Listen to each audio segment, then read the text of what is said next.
नमस्कार दोस्तों, आज हम बात करेंगे सालार फिल्म के बारे में।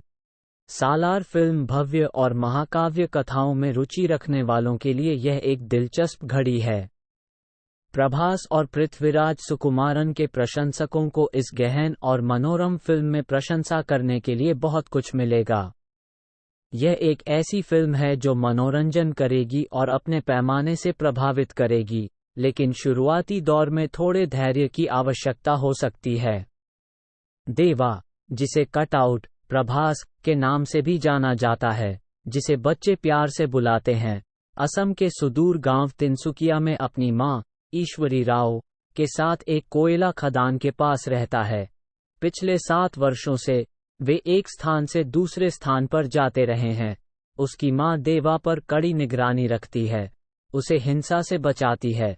एक मैकेनिक के रूप में काम करते हुए देवा विनम्र है और अपने काम से काम रखता है, जब तक कि आध्या श्रुति हासन, जो कि ओबुलमा झांसी से खतरे में है, को शरण के लिए बिलाल द्वारा मिश्रण में नहीं लाया जाता है।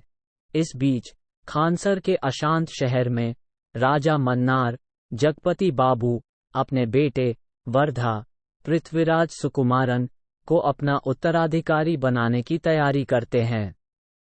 यह निर्णय मन्नार के मंत्रियों और सलाहकारों द्वारा रचित एक खतरनाक तख्तापलट को जन्म देता है।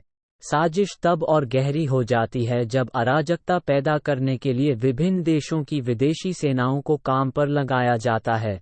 राजा मन्नार की अनुपस्थिति में खानसर की बेटी और प्रभारी राधा ने साम्राज्य की 101 जनजातियों के प्रतिनिधियों द्वारा वोट मांगने से पहले 9 दिनों के आंशिक युद्धविराम की घोषणा की। अस्तित्व के खतरे के तहत वर्धा अपने बचपन के सबसे अच्छे दोस्त देवा को बुलाता है। क्या देवा खतरनाक मिशन पर निकलेगा और वर्धा को बचाएगा? क्या युद्धविराम होगा या खून खराबा? सालार प्रशांत नील द्वारा निर्देशित युद्धविराम खानसर के देहाती और राजनीतिक रूप से चार्ज किए गए परिदृश्य एक्शन से भरपूर यह फिल्म, जिसमें प्रभास को देवा और पृथ्वीराज सुकुमारन को वरदराज के रूप में दिखाया गया है, साजिश और विद्रोह की पृष्ठभूमि पर आधारित है, जो नाटक के साथ साथ स्वैग और एक्शन पर बहुत अधिक निर्भर करती है। प्रशांत ने जटिल विवरण के साथ खानसर के डायस्टोपियन शहर का सावधानीपूर्वक निर्माण किया है, जिसमें 1747 और वर्तमान समय के बीच की कथा के साथ कई पात्रों की स्थापना की गई है।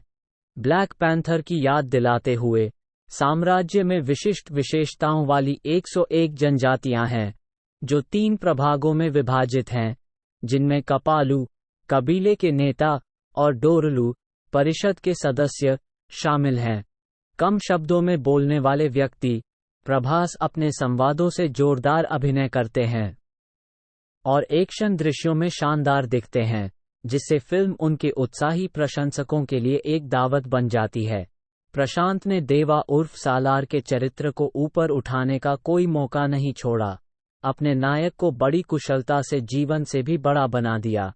पटकथा पहले भाग में देवा के चरित्र को स्थापित करने, धीमी गति पैदा करने और दर्शकों को आने वाले समय के लिए तैयार करने में अपना मधुर समय लेती है। प्रशांत नील इस डायस्टोपियन दुनिया और उसके पात्रों का वर्णन करने में एक अपरंपरागत मार्ग अपनाते हैं और अंतर्राष्ट्रीय सिनेमा की ओर अधिक झुकाव रखते हैं। केजीएफ फ्रैंचाइजी की तरह निर्देशक गहरे रंग पैलेट का पालन करता है। फिल्म विशिष्ट नृत्य संख्याओं या रोमांटिक धुनों से बचती है।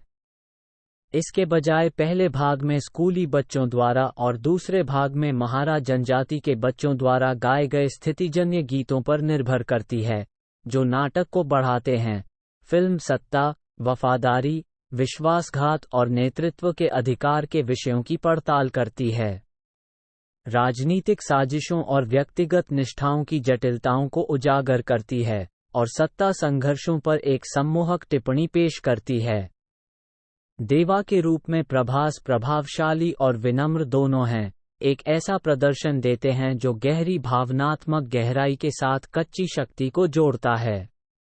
सालार का उनका चित्रण सूक्ष्म भावनात्मक बारीकियों के साथ कच्ची आक्रामकता को संतुलित करने की उनकी क्षमता को दर्शाता है। पृथ्वीराज सुकुमारन वर्धा के रूप में एक राजनीतिक बवंडर में फंसे एक युवा उत्तराधिकारी की कमजोरी और दृढ़ संकल्प को चित्रित करते हैं, फिर भी उसकी अपनी रणनीतिक गणनाएं हैं। उनका सम्मोहक प्रदर्शन कथा में जटिलता की एक परत जोड़ता है। जैसे जैसे फिल्म आगे बढ़ती है, पृथ्वीराज का किरदार ताकत और वीरता का परिचय देता है। श्रुति हासन आद्या के रूप में अपनी भूमिका में संतुलन की भावना लाती हैं, लेकिन ज्यादातर पहले भाग और दूसरे भाग में कुछ दृश्यों तक ही सीमित है। राजा मन्नार के रूप में जगपति बाबू एक प्रभावशाली प्रदर्शन करते हैं, जबकि बॉबी सिम्हा, टीनू आनंद, ईश्वरी राव और अन्य लोग कहानी की गहराई में महत्वपूर्ण योगदान देते हैं। श्रिया रेड्डी, रामचंद्र राजू, मधु गुरुस्वामी, जॉन विजय, सप्तगिरी, पृथ्वीराज, झांसी और माइम गोपी सहित सहायक कलाकार कहानी में परतें जोड़ते हैं। फिल्म में कुछ हद तक हिंसा और खून खराबा दिखाया गया है, जो दर्शकों के कुछ वर्ग के लिए अच्छा नहीं हो सकता है। पहला भाग स्तरित है, जो नाटक और हवा में तनाव की भावना पर केंद्रित है। ढेर सारे एक्शन, कॉमेडी और मसाला की उम्मीद कर रहे दर्शकों को निराशा हो सकती है।